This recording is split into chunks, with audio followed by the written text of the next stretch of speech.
So guys, good evening guys. Ngayon, ito guys, gagamutin natin galing kay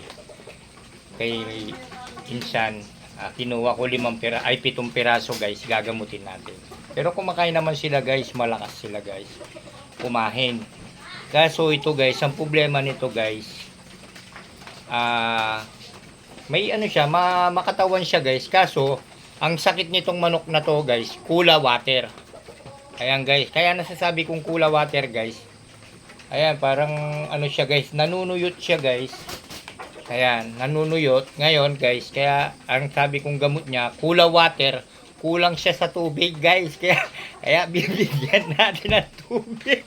Kasi yung kanyang butchi guys, hindi niya natutunaw. Ayaw niyang uminom. Ngayon, ito ibibigay natin sa kanya. Mineral water guys, ang ibibigay natin sa kanya para madali siyang tumae. Ayan. So ngayon, ayan, ang ganda pa naman guys. Oh, di ba? Pero parang bulag. Hindi pantay ang mata nito. Hindi ko napansin O gabi lang. Bukas na umaga makikita natin guys. Ito guys, ang sakit po nito, kula water. Ang tawag ko dito, kula water, kulang sa tubig. Ayan.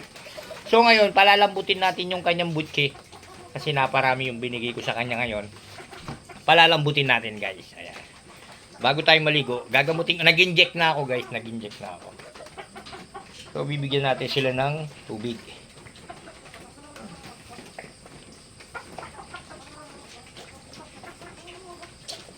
Opya, opya.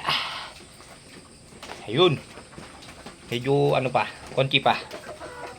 Ayan, konti pa guys.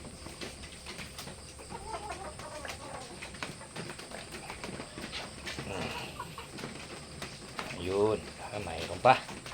Mayroon pa siya. Ang tawag ko dito guys, kula water. Kula water, ayaw niyang uminom.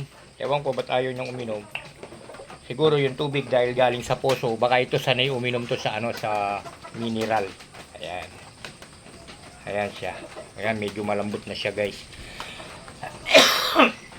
Magaling tayong manggamot. Pero pagkaya pa natin. Hindi naman actually na may mga sakit na ano. Hindi naman sila, wala naman silang sipon. Wala naman silang ano. Yun nga, parang ay. Ayun guys. Ayan na guys, lumalabas na yung kanyang ano. Ayan. Kasi lumambot na guys yung kanyang ano.